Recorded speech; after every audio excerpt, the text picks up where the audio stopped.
Y entonces, ¿de verdad crees que todos saben exactamente qué van a hacer con sus vidas? ¿De que todo el mundo está 100% seguro de lo que va a estudiar en la universidad? ¿De que están 100% seguros de que van a vivir de esas carreras que están estudiando? Pequeño disclaimer, no, nadie está 100% seguro. Nadie sabe exactamente siquiera qué es lo que está haciendo, si es correcto para esas personas o no, si está bien esos procesos que están haciendo. Y es eso de lo que vamos a hablar hoy. De cómo decidir en un mundo donde nos da millones de opciones, pero nosotros no estamos seguros de ninguna.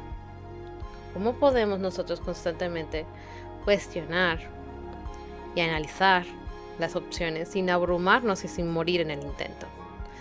¿Cómo es el proceso de pasar del colegio para ir a la universidad? ¿Qué significa esto? ¿Cómo es ese proceso? ¿Cómo es todo lo que representa?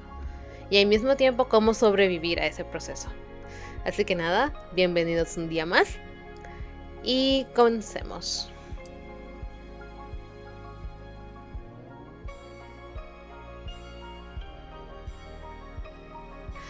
Muy bien, esperando de que todos se encuentren súper bien. Muy buenos días, damas y caballeros y seres vivos de los más particulares. Hoy estoy aquí para hablar sobre un tema que me han mencionado en mis redes sociales varias veces, en privado, obviamente, pero es un tema que es bastante interesante, que personalmente dije como que, estaría bueno realmente. Y eso es sobre el duelo de pasar del colegio a la universidad. Voy a hablar en este video tanto de fuentes explicando de ese tipo de duelo, como también con mi propia experiencia como estudiante universitaria también, que ha pasado de todo, por así decirlo. Pero quiero decirles también de que esto es algo muy personal. Lo que yo voy a decir aquí no es para diagnosticar a nadie, no es para etiquetar a nadie. Esto, como les digo, es completa y absolutamente informativo. Entonces nada, con eso de pequeño disclaimer, espero de que disfruten el video. Yo aquí tengo agua. El calor está insoportable. La ventana que tengo aquí atrás literalmente parece que va a entrar Jesucristo. Pero bueno, sin mucho más que decir, podemos comenzar.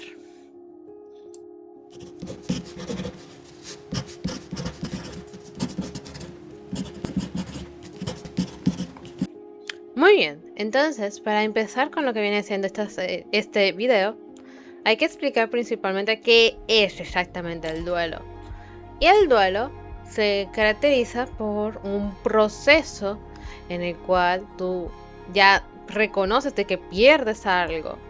Cuando algo en tu vida cambia de forma abrupta o de algo muy fuerte. Y no necesariamente tiene que ser la muerte de un familiar. Muchas veces se tiene ese estigma de que nada más el duelo es una muerte. Cuando realmente un duelo es, por ejemplo, la ruptura de una relación, una migración forzosa, la muerte de una mascota, la pérdida de un trabajo, entre otras características. Y entre otros procesos, entre estos el paso del colegio a la universidad. Elizabeth Kubler-Ross explica de que el duelo se divide en 5 etapas. Esta psiquiatra hablaba primero de la negación y después la ira, negociación, depresión y aceptación. No necesariamente se tiene que tener este mismo orden en el cual se explica, pero es el orden más lógico. Pero cuando hablamos de seres humanos y personas, los caminos más lógicos muchas veces son los últimos que se toman. Entonces, como les digo, primero que nada, negación. Y aquí voy a hacer una pequeña comparativa también de cómo podría verse normalmente este proceso y a su vez cómo este se vería en cada etapa. La negación, tipo de no de que tú todavía no terminas de procesar la noticia de que ya se acabó el colegio. Ya se acabó el colegio. esa parte de negación. No necesariamente tú dices, no, yo reprobé las pruebas nacionales y ya todavía sigo en el colegio. No. Muchas veces es un proceso más lento para aceptar la noticia. Por eso mismo es la negación. Luego tenemos la ira. La ira en plan de que, cónchale, pude haber hecho más en el colegio, pude haber disfrutado más la etapa, ahora estoy en un espacio más serio, ahora estoy en un espacio en donde yo tengo que exigirme más de mí mismo. Y así por el estilo. La ira en el sentido de, ok, ya no soy un niño. Y de hecho eso es algo que es una idea que vamos a retomar más adelante. Pero volviendo a las etapas del duelo, después tenemos la negociación, que es, por así decirlo, lo más común es que estés preparándote mucho en plan, no, de que tiene que ser un horario perfecto con los amigos que me quedaron. Y si vas a una universidad donde nadie de tus amigos del colegio va, peor todavía. Muchas veces porque las personas tienden a cuestionarse mucho de que, no, debí haberme ido a la misma universidad que ellos, o estoy bien allá, o esto. Sobre todo cuando se sale del país, por así decirlo también. Muchas veces se duda de que si estamos haciendo lo correcto con salir del país por estudios. Pero también hay que tomar en cuenta de que este espacio de la negociación también es como una negociación con uno mismo. De que, no, de que está bien de que lo haga o no lo haga, o de que haga esto o lo otro, y así por el estilo. Luego tenemos el espacio de depresión, que es, por así decirlo, una que es un poco malinterpretada, porque la depresión no necesariamente tiene que ser clínica. Si ya roza lo clínico, ya sí se necesita ayuda, y de hecho tenemos un video en el canal hablando sobre la depresión, así que vayan a verlo. Pero hablando de eso, también hay que tomar en cuenta esa parte de que la depresión es como, por así decirlo, un espacio en el cual un espacio que gráficamente hablando te sientas y analizas como que, ok, ya estoy aquí. Este lugar es completamente nuevo, lo desconozco. No sé ni siquiera cómo llegué hasta aquí. Y así por el estilo. Es un espacio donde uno le entra más dudas todavía de lo que uno está haciendo, de cómo uno está reaccionando, cómo uno está trabajando. Y uno duda bastante respecto a la calidad de lo que uno está haciendo. Y por último, pero no menos importante, de hecho explica el final de la etapa, que es la aceptación. Aceptar de que ya estoy en la universidad, ya estoy en un espacio en donde me estoy formando para ser parte de la sociedad de una forma diferente. Ya estoy creciendo, ya puedo actuar de una forma diferente. Ya cuando yo tenga líos en lo académico, no serán a mis padres a quien me van a llamar, será a mí. Soy yo el que va a responder a partir de ahora por las responsabilidades. Y entonces, ¿qué se pierde exactamente? ¿Por qué ocurre este duelo en esta etapa? Podemos explicar 3 características importantes. Número 1, ruptura de la red de pertenencia. Es como, por así decirlo, ya lo hemos mencionado anteriormente. Ya tus amigos van a universidades distintas, ya las personas con las que creciste, muy probablemente te tengas que mudarte de ciudad, en muchos casos, hablando de República Dominicana. Ya muchas veces te tocará viajar más, ya muchas veces apenas vas a compartir con esas personas y así por el estilo. Y eso es algo muy brusco muchas veces porque en el verano, previo a septiembre, ese verano mucha gente tipo sale más, comparte más, pero obviamente porque va a ser un momento en el cual ya no vas a seguir con el mismo círculo de amistades tan fácilmente. Y si lo logras, amigo, déjame decirte que eres un ganador en la vida. Pero volviendo al tema, es, por así decirlo, una parte que se pierde. Otra parte es la pérdida de rol social. ¿Por qué la pérdida de rol social? Porque básicamente se trata de que ya tú no eres, como por así decirlo, un adolescente al cual cuidar. Eres también un adulto que puede cuidar. Al menos así es como legalmente eres. Y así mismo también es como te ve una buena parte de la sociedad. Físicamente hay algunos casos que es cuestionable. Por ejemplo, yo tengo 22 y mucha gente se lo cuestiona bastante. Pero ese no es el tema. El tema es de que probablemente ya tú tengas un rol distinto. Muchas veces tengas responsabilidades que tú ni te imaginabas que existían. Y así por el estilo. Luego tenemos nuevas rutinas y círculos. Este duelo se da cuando ya, como mencionaba anteriormente, se rompe un rol que teníamos, una característica que existía antes.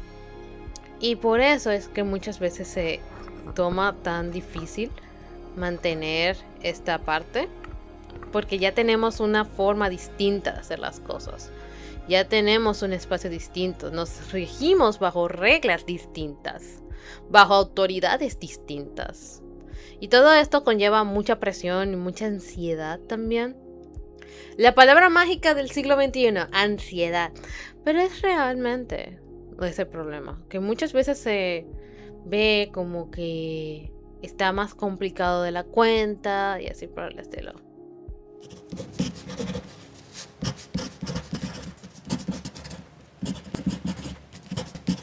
Pequeño espacio para hablar sobre lo que es realmente la universidad y lo que no es. Y ay, a mí me causa mucha risa porque realmente uno tiene expectativas muy grandes, muy amplias respecto a todo lo que representa la universidad, de todo lo que significa esta etapa de la vida, de todo lo que busca ampliar y trabajar esto. Pero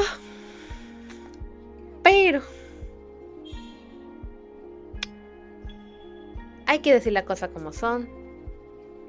Y es lo siguiente. Número 1. Libertades. Libertad total para elegir clases, horarios sin ninguna restricción, etcétera, etcétera, etcétera. La realidad es que muchas veces nosotros tenemos ciertos horarios que seguir dependiendo de la carrera, de la facultad, etcétera. Por ejemplo, si estudias medicina, es muy probable de que no tengas muchas opciones para clases que no sean desde las 7 de la mañana, cuando hablamos de clases con médicos. Entonces hay ciertas horas que tienes que cumplir sí o sí.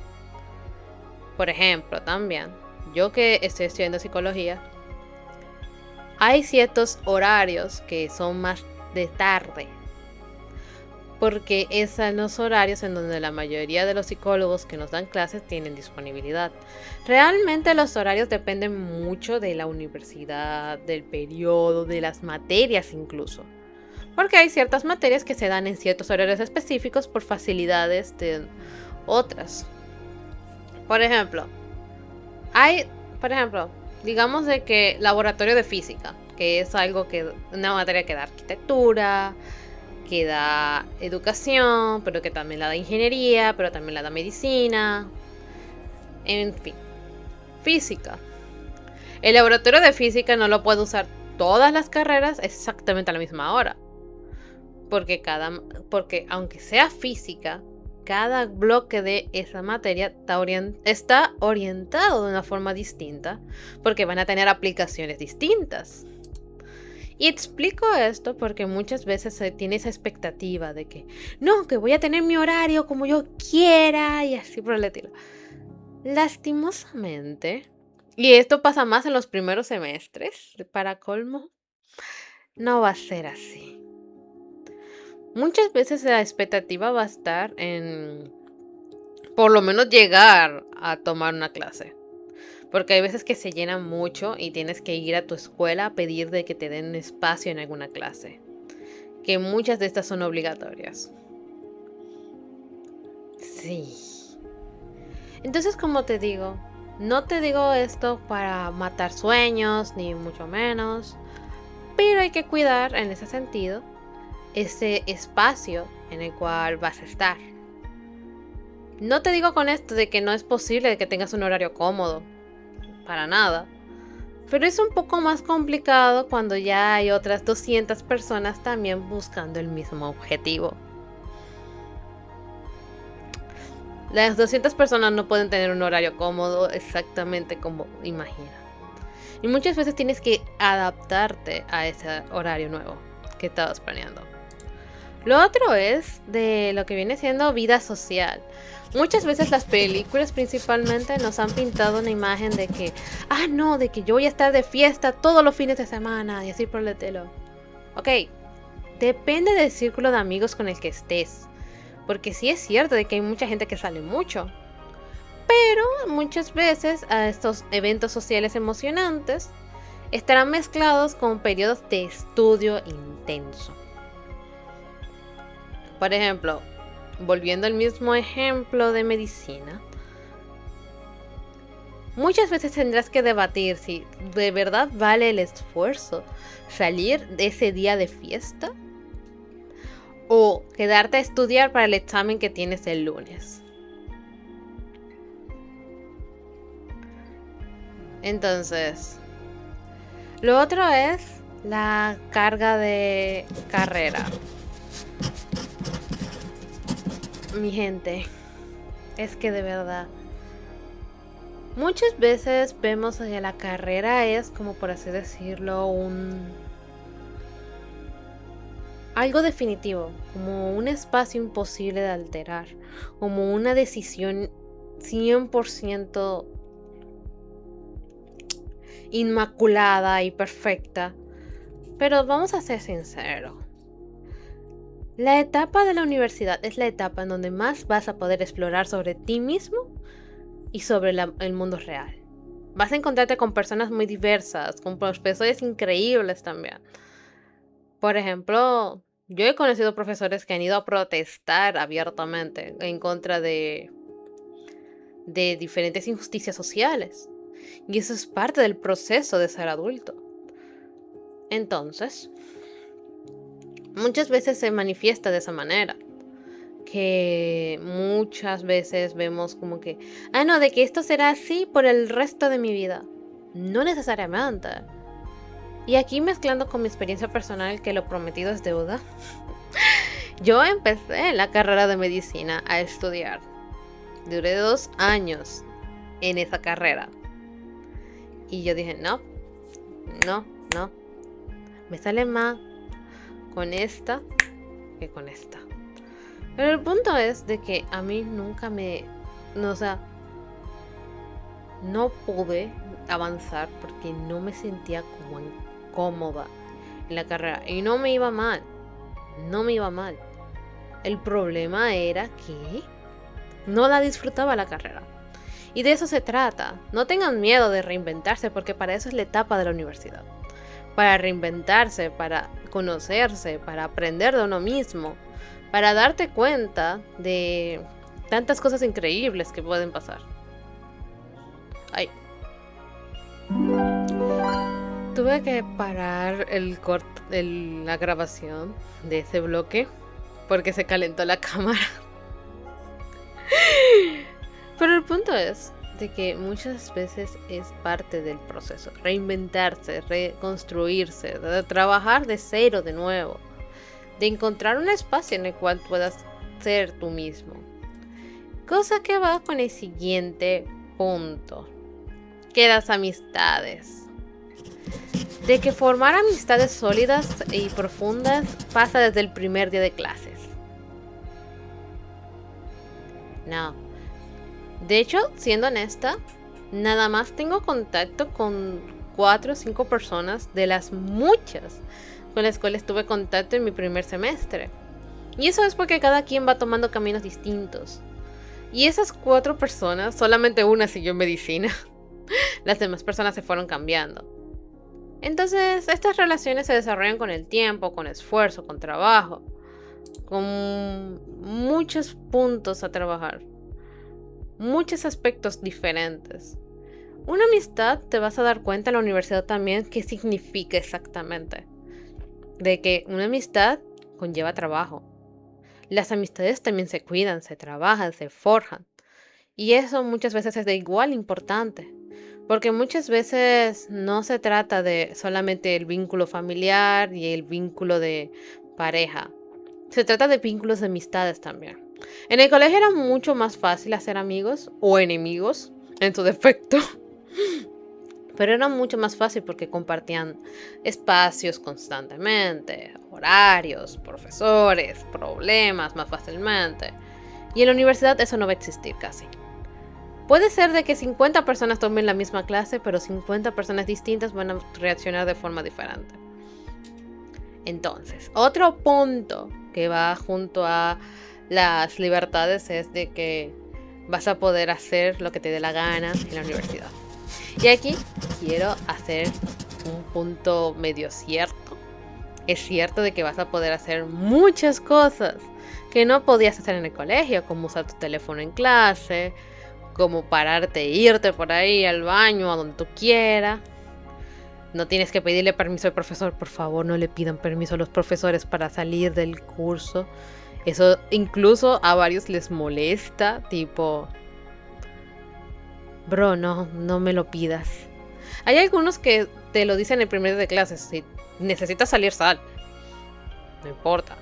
Si no quieres venir, ni vengas. No importa. Pero asimismo, como tienes esa libertad de hacerlo, también tienes que pagar las consecuencias de hacerlo. Tanto de que si decides prestarle atención a las clases, ser constante, trabajar duro, como también si decides no hacer nada. Como estaba diciendo anteriormente, cuando te vaya mal en la universidad, no va a ser a tus padres a quien van a llamar, va a ser a ti. Cuando pase cualquier situación y cualquier cosa. Hasta si tú necesitas salir del curso a fumar, no importa. Pero, por favor, procura no hacerlo cerca de ningún laboratorio, por favor. Pero volviendo al tema, es a lo que se refiere. Tú tienes la libertad de hacer esas cosas. Pero también tienes que tener responsabilidad para aceptar esas cosas y entender cuando la estás haciendo mal. Cuando estás por quemar una materia por inasistencia, por ejemplo. Cada universidad tiene su propia forma de calcular las ausencias, porque tú puedes, sin forma justificada de ninguna naturaleza, ausentarte. Pero tú tienes cierta cantidad de horas que puedes hacerlo. Ahora, depende también del profesor, si pasa lista también. Pero es como digo, así mismo como esos profesores se toman la libertad y se toman la responsabilidad también, tú tienes que tomar esa libertad y responder con responsabilidad.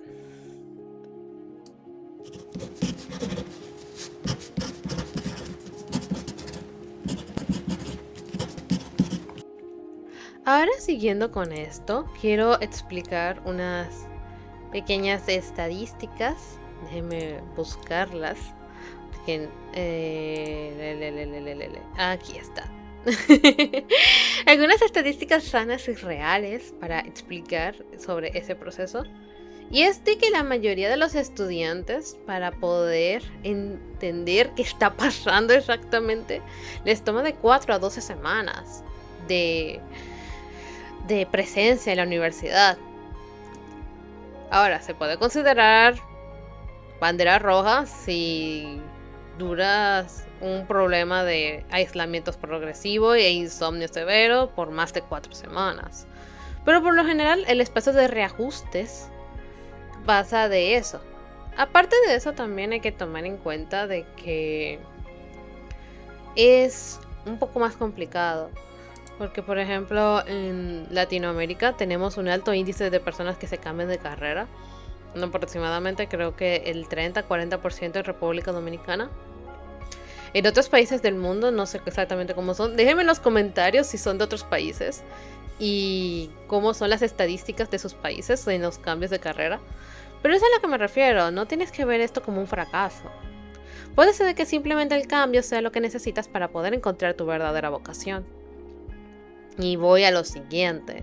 Hay muchas universidades que dan parte de la matrícula servicios de orientación vocacional. Si no estás seguro de lo que vas a estudiar, puedes darte una vuelta e investigar al respecto. Porque muchas veces te dan pruebas psicométricas. De hecho, quiero enseñar, porque por ejemplo, en la universidad en la que yo estudio, te dan cuando vas y pides ayuda una tarjetita de estas. Una tarjetita de estas y te van enseñando cuáles pruebas te van dando psicométricas. El CUDER, 16FP, EMT, CAPA, PMA y D48. Son algunas pruebas que te dan de forma variada para poder analizar tus características y estos servicios lo dan de forma gratuita. Bueno, no de forma gratuita, ya de por sí estás pagando por ellos, que esa es otra, junto a las características. Las universidades muchas veces ofrecen muchos servicios que muchas veces no son aprovechados por gran parte de la población académica, pero porque no se investigan al respecto. Entonces, por ejemplo, clubes de lectura, clubes de filosofía para dialogar y debatir, clubes de ecología que son para limpieza de playas y reforestación, etcétera, etcétera, etcétera. Y todo esto es bastante interesante porque te ayuda a no encontrarte solo. Más allá de, ok, estoy en clase y ahora ¿con quién hablo? Es un espacio para tú encontrar, para ver también otras características y otras personas. Que esto es bastante importante porque muchas veces subestimamos mucho la participación de una actividad. Cuando realmente no sabes si de esa participación de esa actividad un maestro te vio y te quiere ser parte de su equipo. O si vas a encontrar un grupo de amigos que va a ser como tu manada a lo largo del semestre.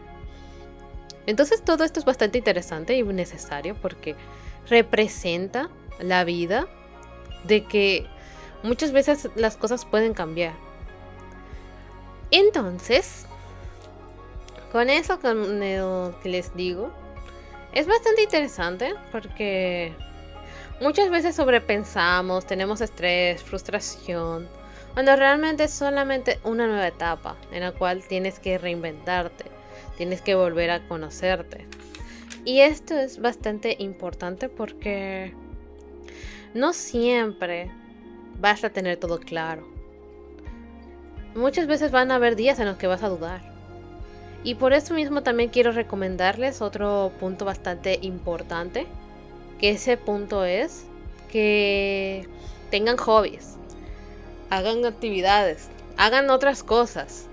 De hecho, por ejemplo, me regalaron este libro, este libro,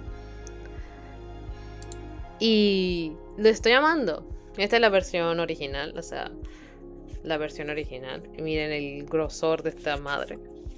Pero como les digo, tengan hobbies y encuentren personas con los mismos hobbies. Que es una invitación que les hago bastante importante porque representa mucho. Representa mucho en la vida de los demás. Entonces, con eso también quiero decirles de que no tengan miedo. Sí, tengan miedo y dense un chance de llorar. Porque muchas veces subestimamos mucho el poder del miedo. El problema es de que el miedo está diseñado como un mecanismo para alertarte de que algo no está bien. Por eso mismo date el chance de llorar, de gritar, de patalear. Pero luego te levantas, te lavas la cara y vas y logras las cosas increíbles que quieres hacer.